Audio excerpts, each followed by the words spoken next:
Just for your, I'm taping. Hello, hello.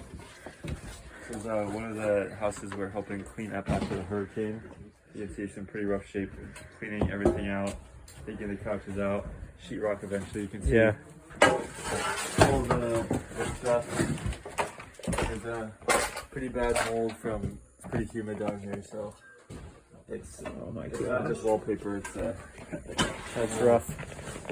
Every room, we're gonna be cleaning out every room and pulling all the sheetrock down and all the insulation out.